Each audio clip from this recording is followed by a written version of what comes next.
नमस्ते दोस्तों, स्वागत है आप सभी का। मेरा नाम है आशीष कुमार गुप्ता। इस वीडियो में हम बात करने वाले हैं डिविजिबिलिटी रूल्स पार्ट 2। पिछले वीडियो पे हमने बात की थी पार्ट 1 के बारे में, जिसमें था 1 2 3 4 5 6 7 8 9 10 तक बात की थी। इस वीडियो में उसके आगे हम बात करेंगे, तो चलिए शुरू करते हैं। सबसे पहले है डिविजिबिलिटी बाय 11। लिखा है A number is divisible by 11 if the sum of the digits in the odd places and the sum of the digits in even places difference is a multiple of 11 और 0।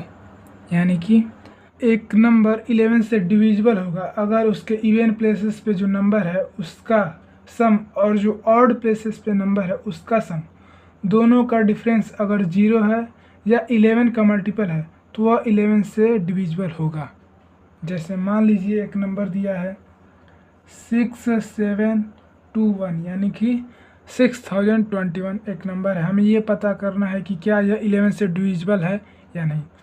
तो पहले हम इसके odd places पे जो number है उसका हम सम निकालते हैं। पहले है 1 और फिर है 7, और 1 और 7 को हम लोग अगर जोड़ें तो आएगा 8।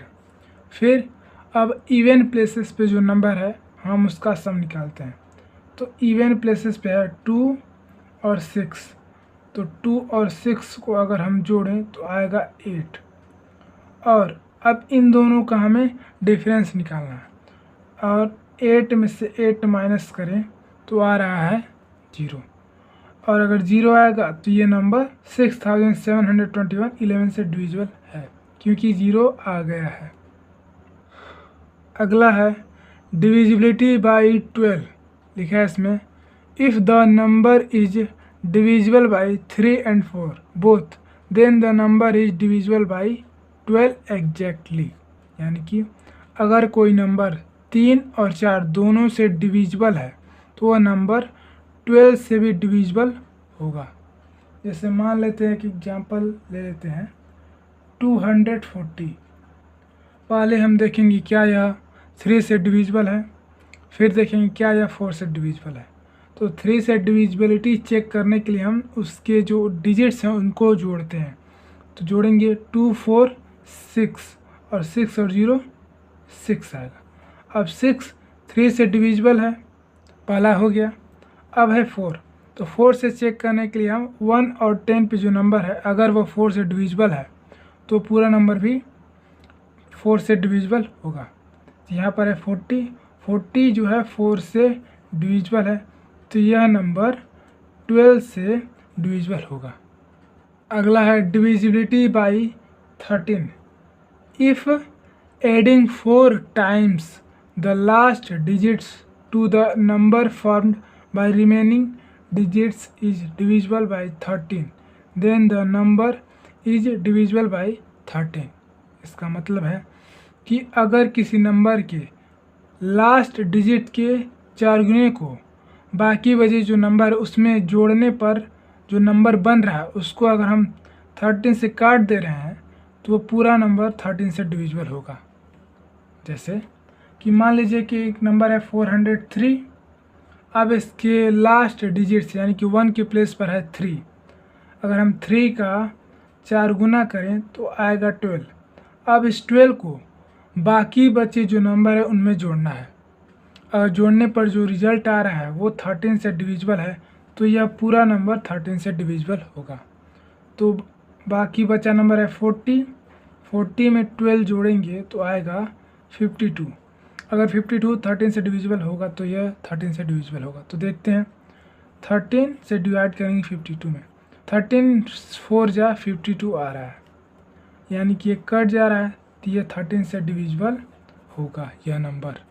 अब है डिविजिबिलिटी बाय 14। लिखा है if the number is divisible by both 2 and 7 then the number is exactly divisible by 14। इसका मतलब है कि अगर कोई नंबर 2 और 7 दोनों से डिविजिबल है तो वह नंबर 14 से भी डिविजिबल होगा। जैसे मान लेते हैं एग्जाम्पल दिया है 448। तो अगर ये 2 से डिविजिबल और 7 से भी डिविजिबल होगा तो यह नंबर 14 से डिविजिबल होगा। तो यह 2 से डिविजिबल है क्योंकि यहाँ पर 8 है और वंस के प्लेस पर 0, 2, 4, 6 या 8 में से कोई एक होना चाहिए। तो यहाँ पर 8 है तो यह 2 से डिविजिबल है। 7 से डिविजिबिलिटी चेक करने के लिए हमें करना पड़ता है कि जो सबसे लास्ट में जो नंबर होता है डिजिट्स, उसका दोगुना करके बाकी बचे में से घटा देते हैं। तो 8 का दोगुना होगा 16। अब 16 को 44 में से घटाएंगे तो आएगा 28 और 28 7 से डिविजिबल है, इसलिए 448 भी 7 से डिविजिबल होगा। तो यह 7 से भी डिविजिबल है, इसलिए यह 14 से भी डिविजिबल होगा। अब है डिविजिबिलिटी बाय 15।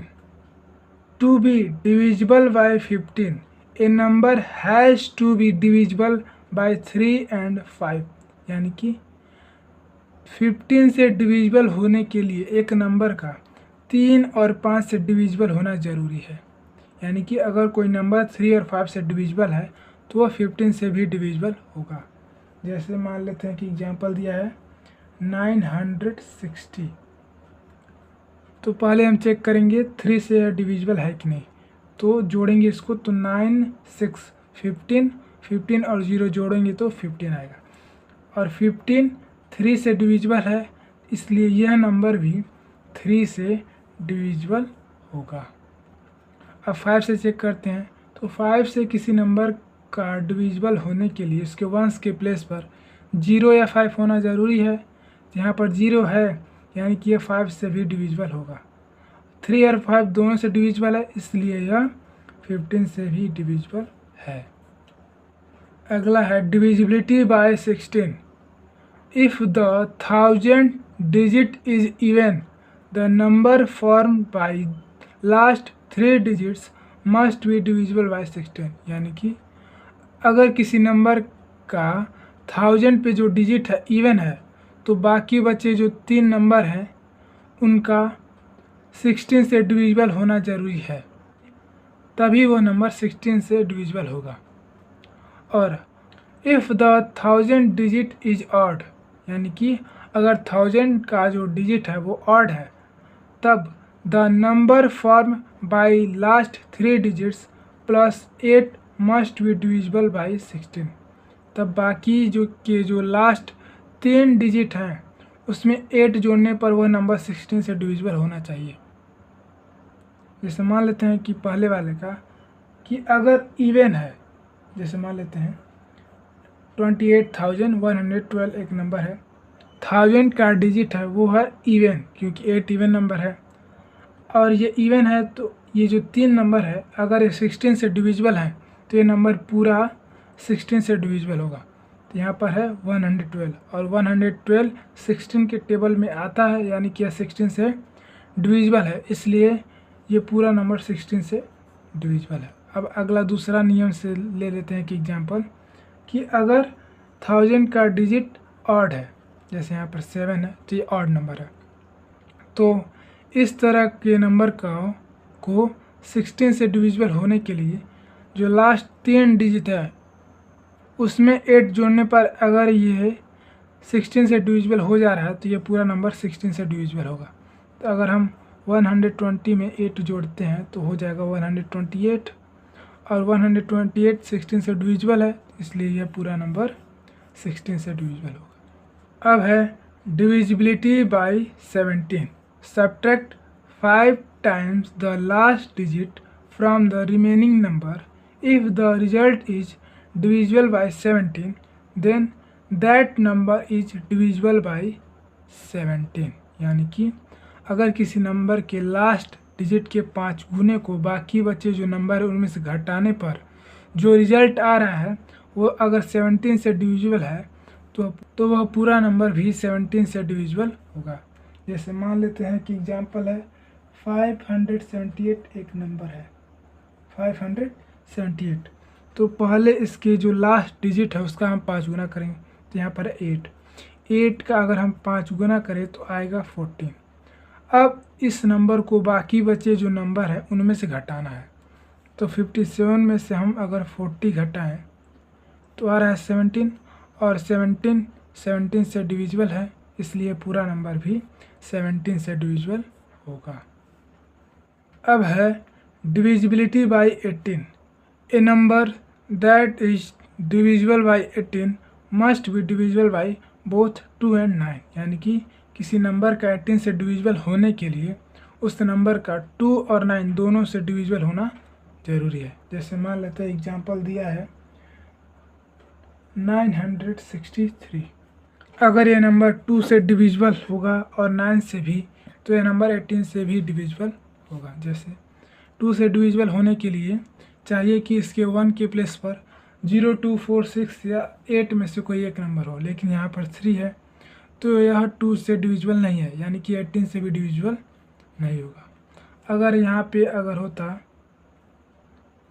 864, अगर ये 2 से डिविजिबल होगा और 9 से भी, तो यह नंबर 18 से भी डिविजिबल होगा। तो देखते हैं यहाँ पर 4 है, यानी कि 2 से डिविजिबल है, और यह 9 से डिविजिबल है या नहीं देखते हैं। तो इसको 9 से चेक करने के लिए इसका हम सम निकालेंगे। 8, 6, 4 जोड़ेंगे तो 8, 6, 14 और 4 18। तो 18 9 से डिविजिबल है, यानी कि ये नंबर भी 9 से डिविजिबल होगा, और 18 से भी यह डिविजिबल होगा। अब है डिविजिबिलिटी बाय 19। लिखा है add 2 times the last digit to the remaining number. If the result is divisible by 19 then that number is divisible by 19।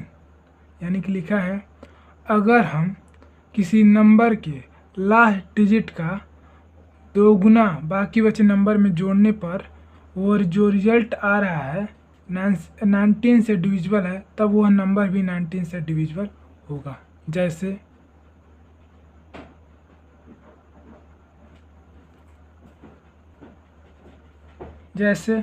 342 मान लेते हैं, यह एग्जाम्पल है। यह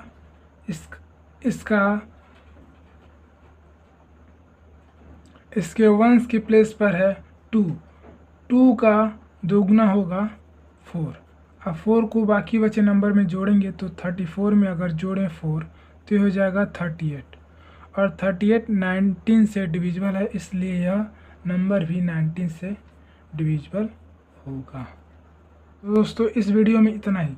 अगर आपको वीडियो पसंद आया तो इसे लाइक करें और चैनल को सब्सक्राइब जरूर कर दें, ताकि आने वाली वीडियो की नोटिफिकेशन सबसे पहले आप तक पहुंचे। वीडियो पूरा देखने के लिए आप सभी का एक बार फिर बहुत बहुत धन्यवाद।